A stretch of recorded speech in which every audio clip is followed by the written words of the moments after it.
Welcome to episode 22 of the Minds Capital podcast, the show devoted to the growing world of independent sponsorship and entrepreneurial private equity. I'm Will Smith, here with my partners in Minds Capital, Nicholas James and Max Lummis. Today's conversation is with Doug Song of Prodos Capital, a true veteran sponsor.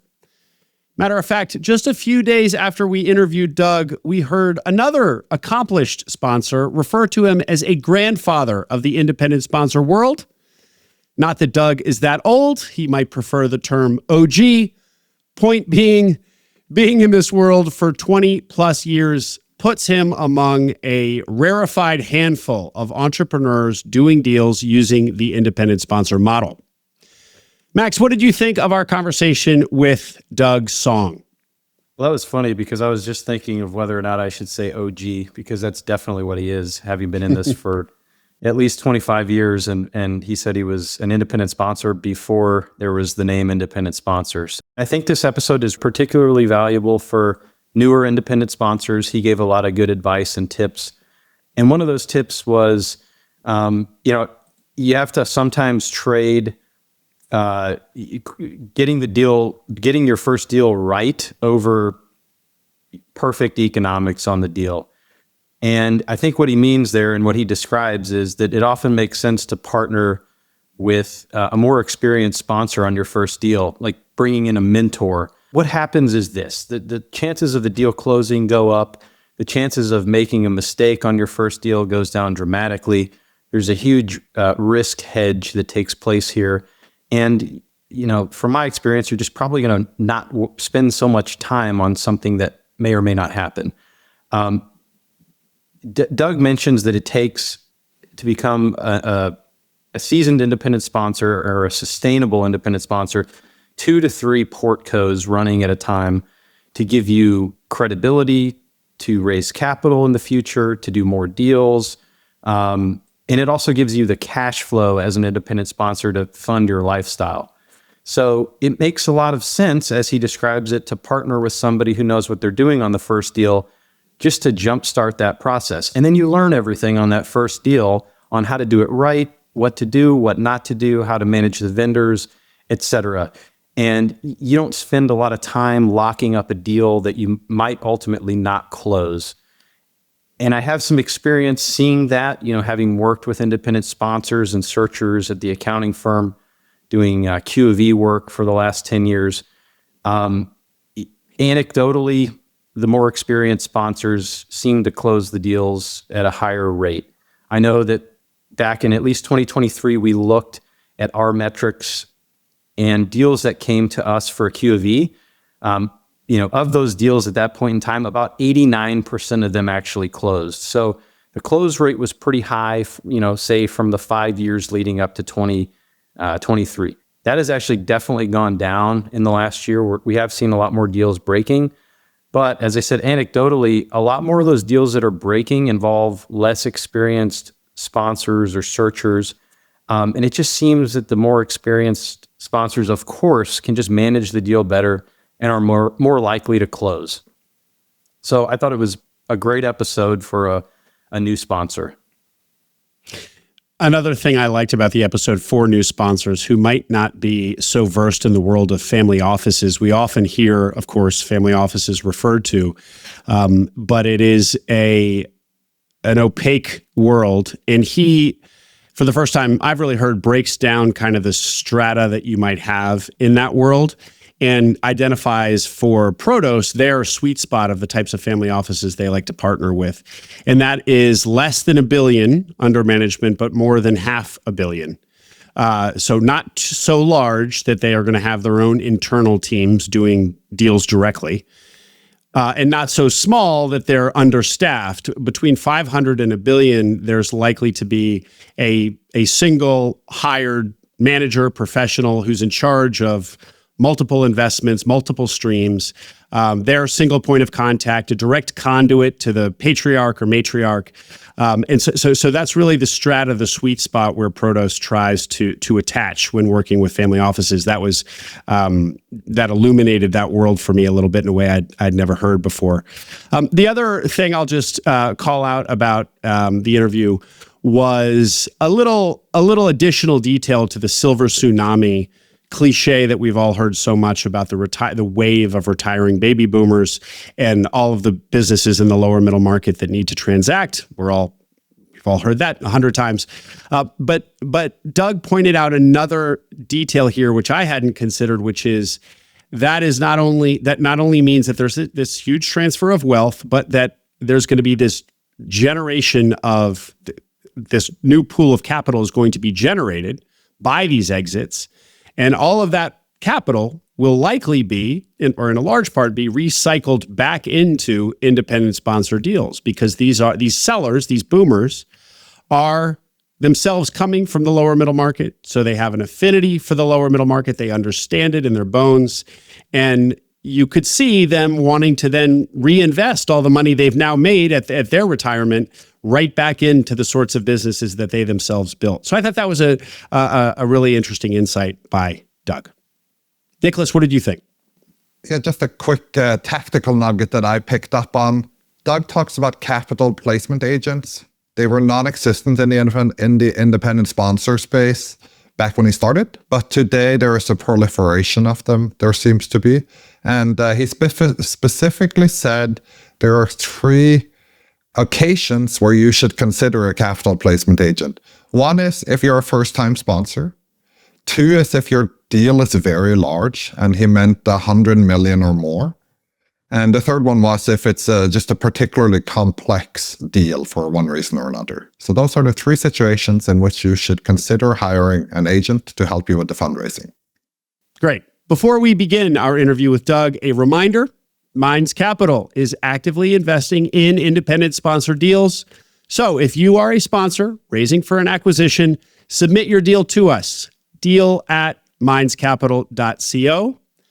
And if you are interested in participating in Minds Capital as an LP, we get lots of emails about this. We're raising for Fund 2 later this year. We'll open that raise.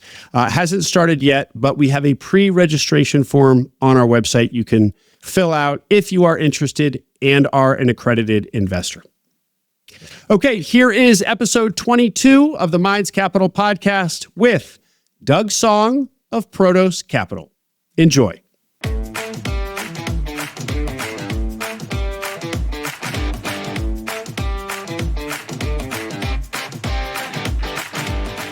Welcome to Meeting of the Minds, your connection to the growing world of independent sponsors and deal-by-deal private equity. We are your hosts, Will Smith and Nicholas James. Nashville-based Doug Song of Prodos Capital was a merchant banker, which was the closest thing to what we now know as independent sponsor. Before officially adopting that label, he has been an active sponsor since 2003. Flash forward to today, with 6 active portfolio companies, Doug is close to capacity, sees co-sponsoring deals with other sponsors as a way to scale his attention, his resources.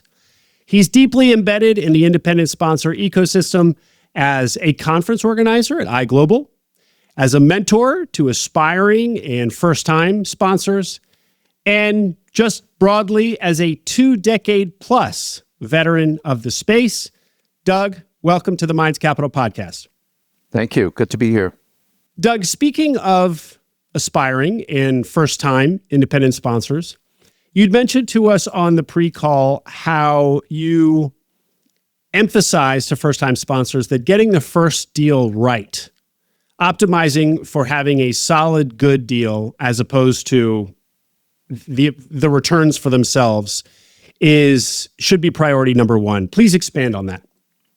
Yeah, my advice generally, I have 2 pieces of advice. One is make sure you give yourself a 2-year runway, because you really can't control when you're going to get that first deal done.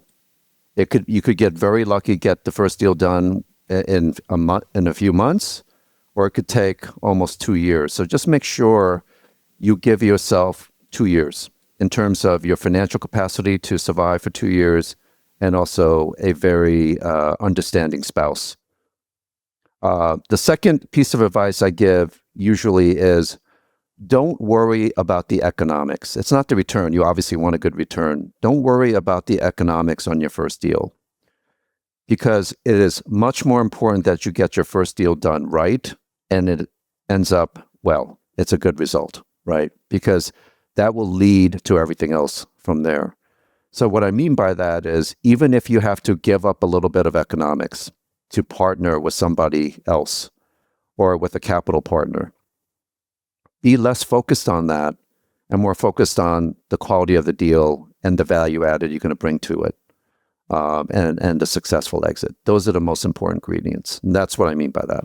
And do you see that first-time sponsors will misstep there and get a little bit, I don't want to use the word greedy, but just be a little too aggressive on the economics for first-timers and do precisely not what you suggest they do? Is this a common problem? Well, I'm not sure if it's common, but I would say that to the extent that I call independent sponsors that are just starting out emerging independent sponsors. And I would say it depends on their level of experience in deal making. If they have experience in deal making, they may know what standard economics look like for an independent sponsor deal.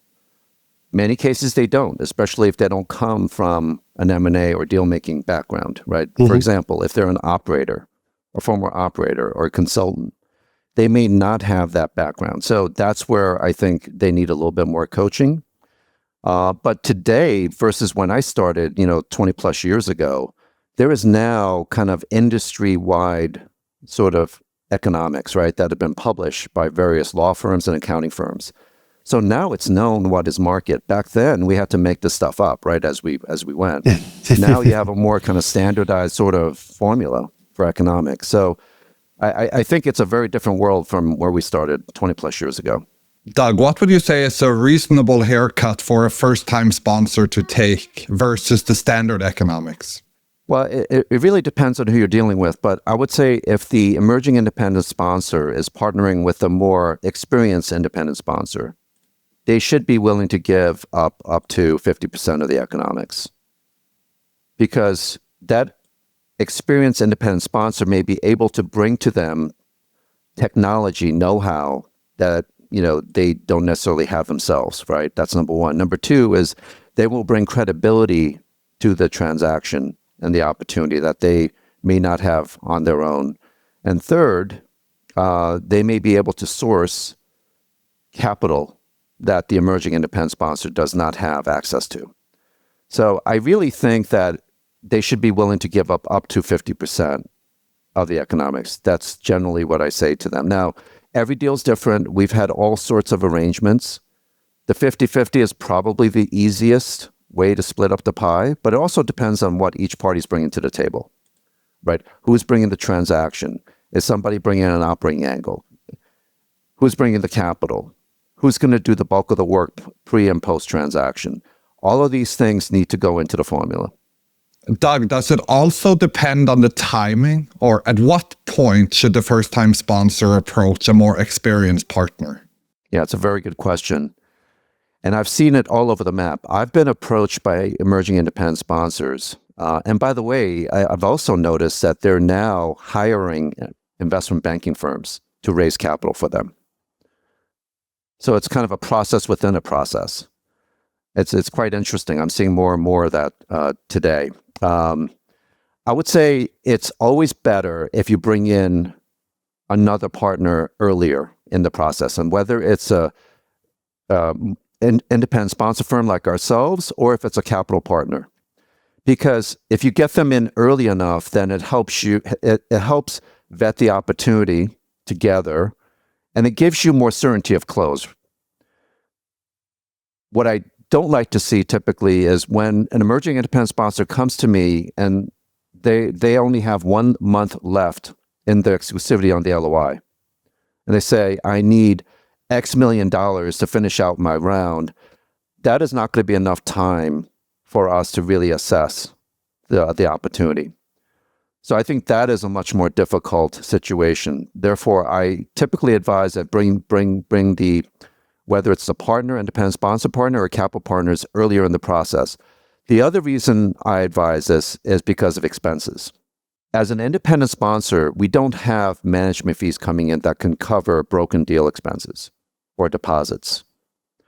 Therefore, typically the way these transactions are executed is you have to do it in a segmented manner where you're managing the expenses, right? So you may start with a Q of E, then go to market study, then go to legal, and kind of do it in steps so that you're not kind of blowing everything, your whole budget in one step. So why is that relevant to timing and when you approach your partners? It's relevant because my view is by the time you sign the LOI, you have to have good line of sight on the capital. You have to know that the capital is sort of going to be there. It doesn't have to be firm commitments, but you have to have confidence when you sign the LOI that you're going to be able to close the transaction, which means you need to have enough interest, a nucleus of interest from both the debt and equity side to know that you're going to close this deal. And that's why I say go to potential partners and capital partners before you sign the LOI, because you want to have that confidence. Many independent sponsors will try to sign the LOI first because their belief is that they will have higher bargaining power on the economics once you have the LOI in hand, right? You have a deal in hand.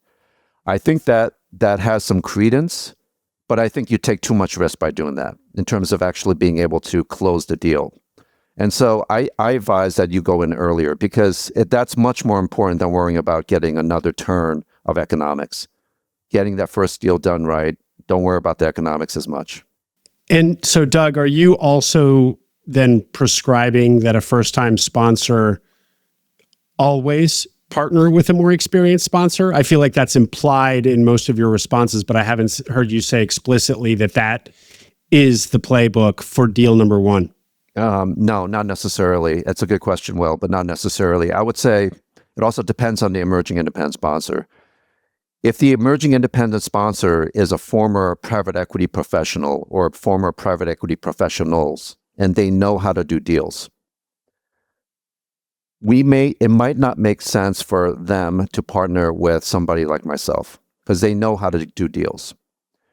In that case, and as you said at the outset, I'm a big proponent of this model. I mentor emerging independent sponsors constantly. I always have a few I'm mentoring at any given time. In that case, I may just provide mentorship. That's free, right? So they may just need mentorship. If on the opposite extreme, it's a former operator that wants to become a sponsor, an independent sponsor, but has no deal experience, no capital connections, in that case, it probably makes more sense to partner with somebody like myself or ourselves. Mm-hmm. So it really depends on the group and the individual and the situation. On co-sponsoring, Doug, let's get into that a little bit more just from your perspective. So you just gave us a spectrum of folks, first-time sponsors, and how you might work with them, mentorship all the way up to partnership. But give us a little bit more on this strategically how you approach the value to you in Prodos, in your organization, of co-sponsoring. We touched on it. It's a way for you to scale. Say more, please. Yes, absolutely. So I think we're in the very fortunate position that we have 6 portfolio companies, as you pointed out. So by definition, most independent sponsor firms are 2 to 3 person firms because we really don't have management fees coming in billion-dollar funds to pay for overhead. So we are almost always capacity constrained. So Prodos, we have 3 partners. So with 3 partners and having 6 portfolio companies, we are sort of at capacity. I think maybe we can go up to 7 companies, for example.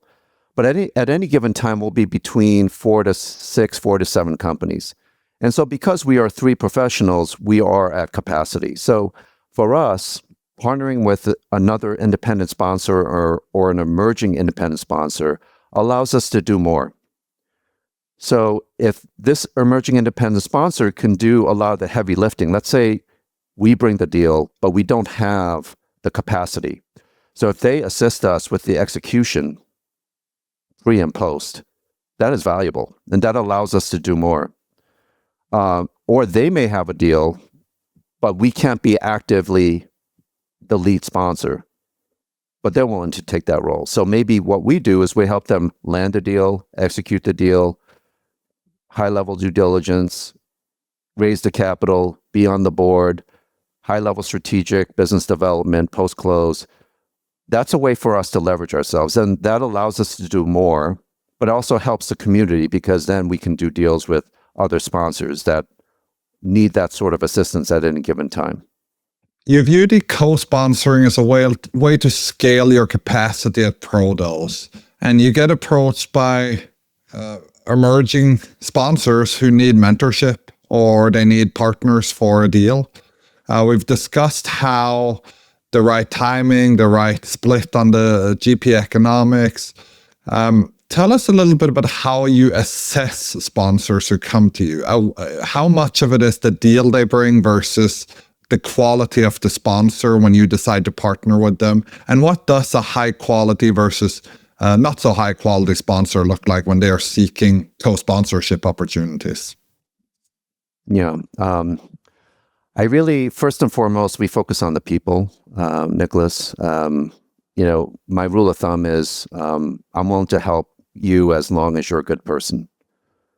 That's the first criteria. So if whoever the sponsor is, I don't really pay attention to the deal. I want to get to know the sponsor first and who that person is, what drives them, how they think about the world, partnerships, what their goals are, things like that. And then I assess the deal next. And the deal obviously has to be attractive, right? That's not lost on us, but I really assess the sponsor first. And I think to answer your question, it's a very difficult question to answer. A lot of it is gut feel, but that's part of it for sure for me. But the other part is, looking at their background, what they've done in their career. So high quality sponsor or sponsors, many times their teams, I really look for persons or people that, they have done something in their career that is a good sort of background for doing this now. They perhaps they were an investment banker, consultant, operator, private equity professional, what have you. I think I always want to see that sort of background that will lead to this. And that to me is the most important thing. And, in terms of quality, it's a nebulous point, but, I really look at the quality of the people and what they're trying to achieve. And can I really partner with these people? Because once you do partner with somebody, once you agree to mentor somebody, this is a long-term commitment. This is a long-term commitment. So you have to make sure that you can get along with these people. They have the similar mindset to you in terms of life, business, etc. So that's how I qualify that. I know it's a lot of soft issues. And are they humble? Obviously, if somebody comes to me and they have a huge ego, they want 90% of the economics, it usually is not going to work for us. That makes a lot of sense. We evaluate a lot of sponsors with Minds Capital as well that we are looking to partner with, and all the items that you bring up matter. I think we also like to see that there is a real conviction. We like to see that there is a hunger to succeed. We like to see soft skills. We call it the airport test. Well, could we see ourselves stuck in an airport with this person? Do we want to work with this person? Will this person enable us to sleep well at night? I don't know, Will. Our list is kind of endless on this topic, but at the end of the day, the soft stuff is the hard stuff, and that's what you're encapsulating there. Stuff, but the most important stuff. Pivoting a little bit from first-time and aspiring sponsors to the evolution of this space, as we said at the top, you've been in it sort of formally since 2003, but kind of some years leading up to that, getting closer to what we might call independent sponsorship. Let's talk a little bit about that evolution. One One really interesting thing that you and I were talking about offline was the role of family offices as the legitimacy of independent sponsorship has increased, as the profile of it has increased as an asset class, as a place for family offices to invest. A lot of family offices are attracted to it, are coming in, but you see that not all family offices actually will consummate a deal. They'll express interest. They'll walk down the aisle to a degree with a sponsor, only to leave them at the altar. My language, not yours, but say more about what we were talking about there. Yeah, absolutely. So I co-founded Prodos Capital in 2003, but I was part of a merchant bank before that. So roughly 25 years, I guess, at this point. We called ourselves a merchant bank back then because there was no term for what we do today. And then fund the sponsor came into being, and now independent sponsor. I would say that through this kind of journey, back then, I think we were maybe a handful of us trying to do deals as independent sponsors. Now there are thousands of us in the U.S. alone. It's been pretty dramatic growth, and I think now this asset class is becoming institutionalized. Along that journey, the family offices really started to take an interest in the independent sponsor world because for them, family offices, if you think about it, the way they participated in private equity is they invested typically in blind pool GPLP funds. But when you invest in those vehicles, as you know, they really don't have any sort of say in anything, right? Very little transparency, very little say. I think that family offices understood that by investing directly or as co-investors in independent sponsor deals, that they could have more say, including what deals they want to invest in. And so I think the growth of family office participation has been fairly dramatic. And also the growth of family offices in general have been, right, very, very prolific over the last 20, 30 years as well. So it's kind of coincided. I would say that family offices are interested in this space because of all of the things we just talked about, but because also for them, the independent sponsor is a free option. They're typically not paying economics to the independent sponsor. So they're getting a free option to look at deals and say yes or no. And if you're a family office, why would you not do that? Now, I think a lot of family offices are not equipped to perhaps make those decisions or conduct the proper due diligence. So what we do generally is we target family offices that are, I would say, $1 billion in net worth, give or take, and below. Probably 500 to $1 billion is our sweet spot. Why is that? Because if you're a multi-billion-dollar family office, you can hire a team of guys like me to work on a floor to do deals. They don't really need us. A family that has perhaps sub $1 billion may not want to have that expensive overhead. So that's where we come in as sort of, I call it the outsourced investment team for that family office. I think there's really good synergy there. Mm-hmm. But what we do is we try to look for family offices that have either a track record of doing deals in the space or at least one professional that's going to manage all the work streams. So maybe it's a CIO or a CFO or somebody like that. But we look for that one professional because it always acts as a kind of conduit to the patriarch or matriarch. And it makes it easier to kind of see how the deal's going to go and how it's going to be executed on their side. So that's generally the profile of family office we like.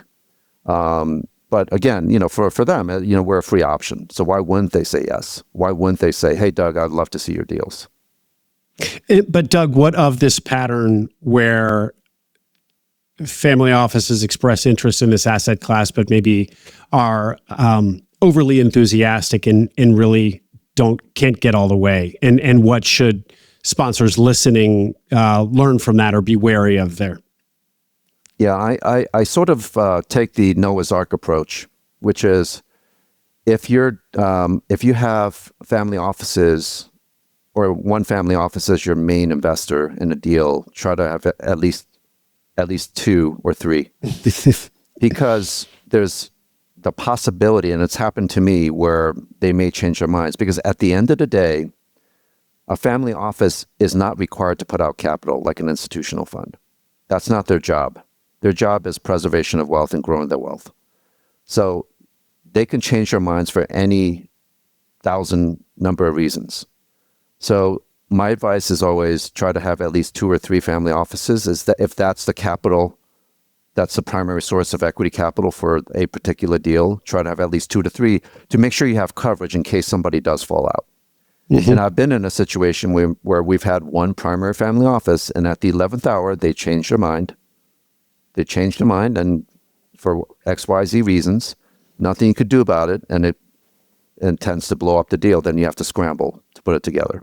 And you see this fickleness, if you will, a little bit more prevalent among family offices than among, say, debt providers or committed funds. I would say so, because again, family offices are not required to put out capital. Yeah.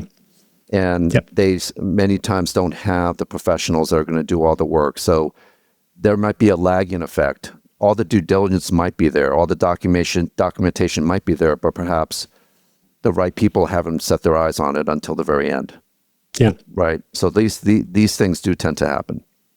They're also capacity constrained, as you said, right? They only have a principal or 2. And then they have multiple competing asset classes that they invest in. Typically, they'll have real estate exposure and public exposure and private credit exposure. And so they're balancing opportunities from a wide range of asset classes against any given independent sponsor deal. You said that the family office space had grown, and this feels intuitively right. Have you seen any good data on it, or have you anecdotally felt how the family office space has grown over your 25 years in this industry, and why has that happened? Well, I think I've seen some data. I can't point to anything right now, but I've seen various family office, kind of surveys and other things that shows the growth. It's been fairly dramatic. I think, let me answer this question the following way. I am personally very excited to do what I do now in this point in time for the following reason. There are 2 mega trends happening, and I'm going to tie what we do and family offices together. And your question, Nicholas. The reason I'm so excited about what we do is 2 mega themes. The largest transference of wealth in history is happening now. It started some years ago, and it's going to continue for the next decade. Baby boomers are going to transfer, the last number I saw was $97 trillion to Generation X, millennials, and other. Largest transference of wealth in history. So that is going to create more family offices and more sort of groups that are going to have to deploy capital, right, to create alpha. So that is very interesting. The second piece is baby boomers in this country. I'm just going to refer to this country.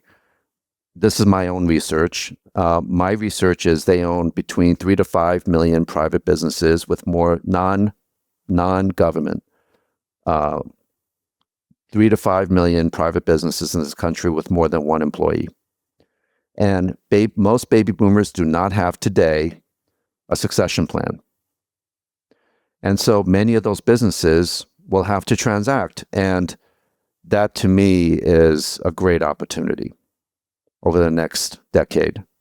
And if you take the largest transference of wealth, which is going to create more family offices, and as these baby boomers and Generation X start exiting their businesses, that's going to create even more family offices. So I think it's just going to feed upon itself, Nicholas. And that's why I'm personally so excited to do what we do in the lower middle market, the way we do it. That's interesting. I'd never thought about it. We hear about the silver tsunami all the time as there's going to be an increased supply of businesses to buy because they're all retiring. But I hadn't also linked it to there will then also become a increased supply of capital from that. And that capital, because these are entrepreneurs or, first generation wealth builders, I like to think that the direct investing opportunity that they have with independent sponsors is a good match for them because they are operational, they are entrepreneurial. And so putting it into funds. Yeah. Yeah, you have it so right. And I find that often where if they just exited a company or they currently have an operating company, these are entrepreneurs that like control. They like making the investment decisions. They like being involved in the companies. And so absolutely, and that's why this is such an attractive conduit for them, the independent sponsor conduit, because of that exact thing you just said, Nicholas. One thing you said earlier in the conversation is that you see a lot more independent sponsors raise capital via banks today, independent bankers or independent or investment bankers. Could you expand on that? I went to a Frisch Capital conference a few months ago. Aviara, I see them on LinkedIn. CapHub, we share some deal flow with them. So are these the firms you're talking about? And how does it work? Yes. Do you know what their fees are? And at what point do you engage them? Do you engage them after you've exhausted your own capital sources? I sort of know what their fees are. I don't want to cover it here because I don't want to mislabel the fees, but I found that as more and more independent sponsors in the market, that there are professional firms, including investment bankers, that are now actively seeking engagements to raise capital, both debt and equity. I would say this is most appropriate for emerging independent sponsors that may not have the connections, the network, the track record. And, this ranges not only from a Frisch, but also LinkedIn is doing it and some others like that, some middle market investment banks. The other reason you do it, I believe, is if it's a very difficult raise. You may also consider that. The third is it's a large capital raise. So if it's $150 million capital raise, you may not have the necessary contacts or wherewithal to do that yourself. That's where you may want to use an investment banking firm. The other trend that I'm seeing is secondaries and continuation funds. And this is where a sponsor wants to continue, buy out some of the existing LPs and continue on in the investment for whatever reason. That's another scenario where I think engaging, and there is a subsegment of advisors that raise exactly that type of capital. And I find that type of capital or that type of LP base is different than the primary. So that's a whole difference. So there we may engage one of these advisors because we don't know all of the LPs that play in the secondary market, the continuation market versus the primary, which is where we deal, right? So that's another case where we would engage an advisor. But I am seeing more of that, Nicholas. I am seeing probably one teaser every other week from an investment banking firm that's raising capital for an independent sponsor deal. So to summarize, you said there were three reasons why an independent sponsor should seek a capital partner or a banker to help them. Either because it's a first-time deal, or it's a difficult deal, or it's a very large deal.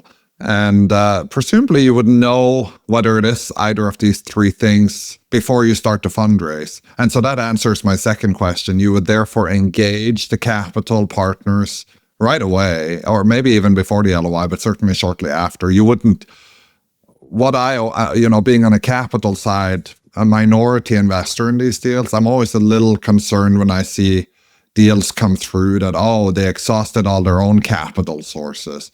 And now they decided they have to pay, I don't know if it's 3% or 10% fee to these firms in order to raise the capital and consummate this deal. So there is some adverse selection bias going on. But if you follow what you're saying, no, that's not the case. There are just some elements with the deal that you would know up front that really makes the capital raise something that they should hire advisors to succeed with.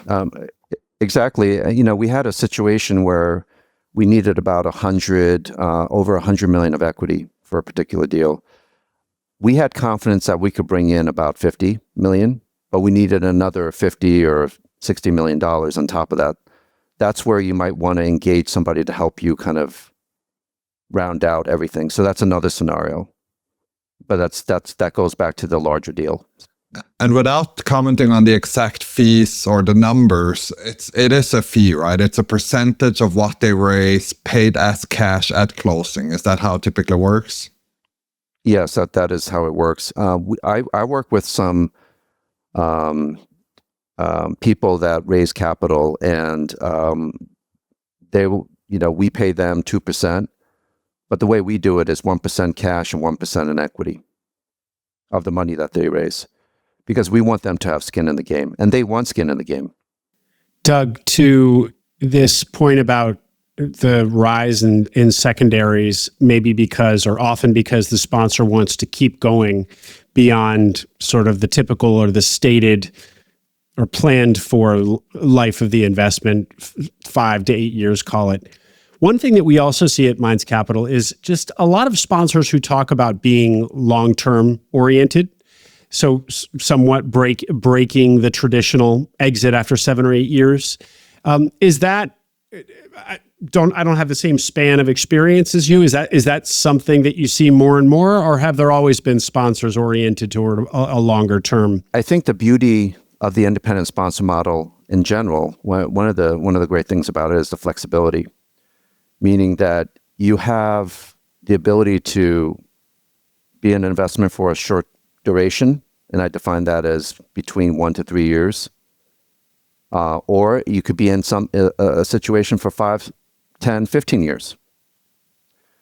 And not every institutional fund, debt provider, can have that flexibility. By definition, they don't have that flexibility. And so I think when it makes sense to do a continuation or secondary will is when you have that situation where you know that there's additional value to be created in an opportunity, but you have an institutional base of investors that need to exit. So in that case, that makes a lot of sense. The other reason is something that not many people talk about, but perhaps you went through a crisis period, such as COVID or inflation or a war, and that's created the business to kind of go sideways. And rather than sell it on a down cycle, right, where you're not going to make much money from that sale, you may want to hold on to it longer, but you may have a shareholder base that's either nervous or they're timed out, and so you need to take them out. So that's another reason you would do a secondary or a continuation. Flexibility, Doug, is almost always the number one reason people cite for as being the strength of this model. You are a big proponent of the independent sponsor model. Anything else that you'd like to say about why you're such a fan beyond flexibility? Yeah, absolutely. Beyond the flexibility, I think every deal stands on its own, unlike a classic GPLP fund where everything is commingled. Every deal is its own sort of holdco set of economics. So that is very valuable to have everything segregated like that. I would say that's another huge reason that this model works. I would say that this model is very difficult in the beginning. In the beginning, you don't have a track record, you don't have cash flow coming in. It's just very difficult in the beginning. But for me, the inflection point is once you get past 2 or 3 portfolio companies, once you've done 2 or 3 deals, you have 2, 3 portfolio companies, then you have a track record all of a sudden. You have cash flows coming in, and you can now go out and hunt and look at and maneuver a different way. I think it's a great model because you have that flexibility and you have the individual economics for each deal. Mm-hmm. That's why I think this is such a compelling model. And I've been a proponent because, I've seen a lot of people come into this industry, a lot of great people. They've done extremely well. And it's just I find that independent sponsors, we're very collaborative. We don't view each other as competitors versus perhaps our private equity brethren. We're very collaborative. We're always willing to help each other. I think that's very unique in finance. Not every segment of finance is like that. I'm sure you guys would agree. So I find that this is a very kind of, that kind of congenial kind of, environment, which I really like. That's another reason I like this industry. Doug, say a little bit more about the value that of every deal being sort of self-contained and segregated from the rest. Is that so that they, one bad deal doesn't bring down the portfolio a la fund, or just say more about why that's so powerful? Yeah, I think that's definitely part of it. It doesn't bring down the entire, right? If you have one bad deal, it doesn't bring down the economics for the other companies, right? Or the other deals. The other thing is sometimes there are high watermarks that you have to clear before you get, right, carry or economics in a deal. So that you're not impacted by that either. So again, I think it's a superior model once you get past 2 or 3 portfolio companies for those reasons. It is not the easiest thing to do in the beginning. You have to be highly entrepreneurial, highly motivated. But at that 2 or 3 inflection point, I think it's a great model. Well, Doug, we've been speaking about the independent sponsor space broadly, but we always like to get some color of our guest's career in the form of a case study, typically. This dovetails nicely with your point about deal number 1 being so important. Flex was your first deal, was it not? Yes, it was. Can you tell us that story? Sure. This was our first deal, and Flex is a 100-year-old brand. It's a stone and masonry equipment company, and it was owned by Pentair Tools. One of our operating partners at the time, Frank Ferracco, he was the president of Pentair Tools. It was a $1 billion division of Pentair. He left, and then Pentair Tools was sold to Black & Decker. Black & Decker decided that Flex was not core to their DeWalt and Black & Decker brands, so they decided to divest it. And fortunately for us, Black & Decker used their internal M&A team to sell the business. They did not hire a banker. And I believe that we were the only financial firm called or that got to look at the book. Everybody else, I believe, was strategic at the time. And it was because of Frank that, he knew the business, he knew the management team. So we had an advantage there for sure. And Black & Decker, they really were interested in closing the deal before year end because they wanted it to be announced as part of their annual report, 10K. So it was extremely important that they get that deal. So speed was extremely important. So we structured a deal. We actually beat out a Japanese conglomerate to win the deal. We structured the deal. We brought in GSO Capital at the time, which was a hedge fund, alternative asset manager that was since bought by Blackstone. We brought them in. Why? Because they were able to provide the entire cap structure from the debt to the equity on down. And because of that, we were able to close. I think we closed that deal within 60 days. So we were able to close, and then, we were able to grow the business, outsource manufacturing, which probably is not a great thing nowadays, but we outsourced manufacturing. We started North American distribution, introduced some new products, and we sold it some years later to AXA Private Equity. And we had everything in our favor. The currency was in our favor. They paid a very nice multiple. We grew the business. It just, everything went our way. And I think we achieved something close to 8 times our money on that deal. So that was our first deal. And, it just helps pave the way for everything else. That's why I say to emerging independent sponsors, make sure that first deal is correct, is the right first deal. How long did you hold it in order to achieve an 8x MOIC? 2 to 3 years. Oh, wow. So I think the IRR was, I don't know, something very high. How did you, so it's a carve-out here. Let me learn a little bit more about this. So a carve-out situation is atypical in the independent sponsor space. Why is that, and how did you even learn about the deal? Through Frank Ferracco, who knew of the deal because of his former relationship with the management team at Flex. So when they discovered that the company was going to be marketed, Frank got the call. And because of that, I think, again, Nicholas, that we were, I believe, and I don't know the entire buyer list, but I believe we were the only sort of financial buyer at the table at the time. They did not conduct a very broad process. They wanted a fair number, but they also were very interested in getting closed before year end. So the motivation is quite different from a silver tsunami seller who has one asset, one baby. That's the company they've been building for decades, and they're going to liquidate it, and they want, a good, nice buyer, but they certainly don't want to haircut the price. And if the closing takes 75 days or 125 days, that's going to not be very important for that person.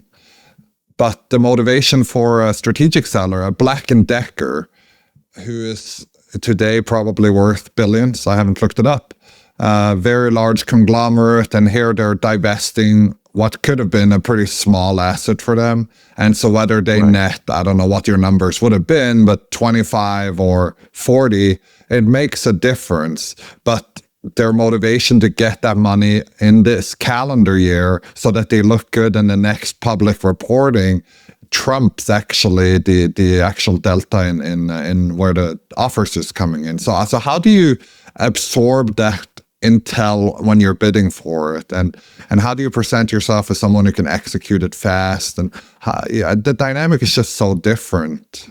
Yeah, it is so different. No, and we knew that it was important to them, the timing. They had a number in mind, and we knew the timing was extremely important. So that's why we went to GSO, because we needed a very efficient capital structure. If I went to a traditional senior mezzanine equity type of construct, that would have taken too long. That would have taken, Nicholas, the 120 days that you just referenced, potentially. Let's say 90 to 120 days. Typically is what it usually takes to do a deal in the lower middle market. But we didn't have that kind of time. So we had to compress the time. And so for that particular situation, we had to go with somebody like GSO that could provide the entire cap stack. The other reason they went with us is because Frank Ferracco was very knowledgeable about this business.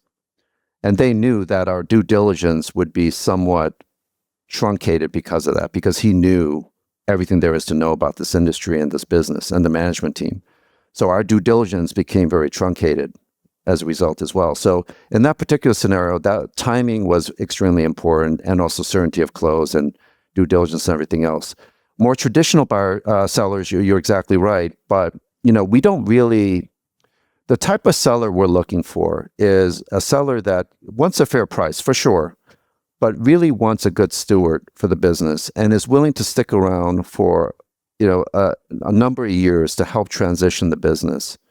And it's really important that they pick the right person, the right group to buy their baby that they have owned and operated for sometimes one or two generations. 30 to 60 years is typically the picture. And so those are the type of situations we look for, because that's where we bring in our independent sponsor flexibility, right? We say, listen, we're not a private equity fund. We have the flexibility. We can hold this for a short period of time, or we could hold this almost indefinitely. And if you're a seller and you care about the people, the heritage, right, the community at large, you want that to be protected. So a buyer like us may be more attractive, and they may sacrifice, Nicholas, a little bit of value to get that right buyer. And those are the situations we look for. Beyond just a more compressed timeline where you have to really pressurize all your vendors to finish the QFE and legal faster and in a more expedited fashion, what else is different about doing a carve-out process? I think a carve-out, you really have to pay attention to what additional infrastructure is required. Every situation is very different, but you have to look at all the hidden costs, right? Do we need a new financial reporting system? Do we need a new financial, function? Do we need a new IT system? Do we need a new headquarters, or can we stay in the existing building? Do we need a new president, or is that president transferring over, or are they going to keep that president? I think those are the most important things. And what other support does the parent company provide? Working capital, how does that work? Do they have any cross-pollination of marketing? So these are all the things you need to really be conscious of when you're looking at a carve-out. And that's why carve-outs are so difficult, because there's a whole layer of due diligence and costs that you need to be aware of versus a standalone that's already there. Oh, that's excellent. Thank you so much. We talked a lot about the independent sponsor space, and as we're rounding out this conversation, I'm eager to hear your thoughts on where is the independent sponsor space going next? It's an interesting question, and one that I love talking about. I think that's going to be quite interesting. I think what you're going to see is you're going to see independent sponsors that are going to raise funds. We've seen that already. You're going to see independent sponsors that stay independent sponsors. You're going to see independent sponsors becoming family offices as they become successful. Again, going back to the multiplier effect, and do their own deals or put more of their capital up. I think you're going to see more of that. I'm considering more of a holding company in addition to what we're doing at Prodos Capital. So that's going to be our sort of evolution from here. But I think you're going to see those type of evolutions. And I still want to continue to partner with other sponsors to leverage ourselves. So you're going to see a lot of different iterations. And I think it's going to be very exciting to see what happens in the next 10 years as a result. How do you think the market share versus private equity funds in the middle market and lower middle market will play out? I think independent sponsors are going to continue to do more deals and market share as a result. But there's plenty of, going back to my mega themes before, there's plenty of opportunity.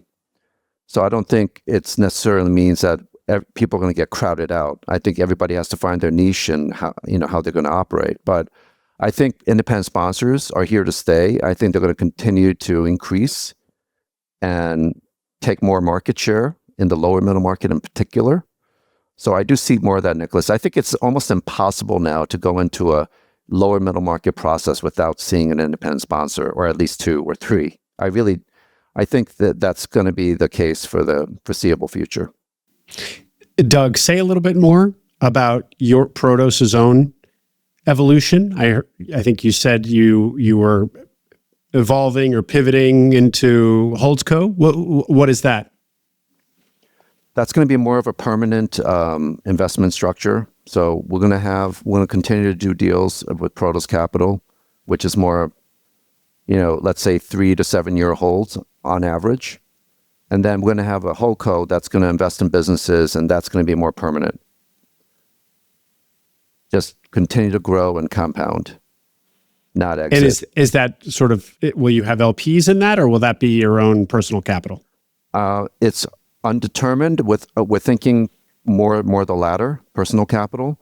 We might invite some like-minded LPs in, but we definitely want more control here in the whole holding company permanent capital structure. And if you like that model, the longer term hold, taking more advantage of compounding, why not apply that into Prodos and find amenable LPs? That might be the case, but I find that, the way I'm looking at the world now is much like Berkshire Hathaway has the insurance business that kind of floats the investment side. I look at Prodos as the float with the Holdco. That's the way I look at business right now. So to me, it's a conduit. And that's the way I'm approaching this. So I think there's going to be a blend between the two. Well, I can't tell you what it's going to look like in 5-10 years. But right now, I'm envisioning that the two will coexist. And then we'll see. Maybe it blends together after that. We'll see. Well, whatever next deal you work on, Doug, we hope that you'll share it with Minds Capital. We'd love to take a look. Absolutely. Doug, we thank you for your time. I think you're probably our most experienced sponsor yet on the podcast. So it's been great to get somebody of your span of experience and perspective on. So really, really appreciate you coming on. Doug Song of Prodos Capital. Thank you very much, guys. It was a pleasure. Have a great day. Hope you enjoyed that interview. For more like it, subscribe to Meeting Other Minds wherever you listen to podcasts. You can also watch us on YouTube. And check out Minds Capital, where Nicholas and I are partners alongside Max Lummis. Minds Capital invests equity in independent sponsor deals. So if you're a sponsor with a deal under LOI, please visit mindscapital.co to start a conversation. There's also an investor tab on our website with information about partnership opportunities and future fundraises. See you in the next episode.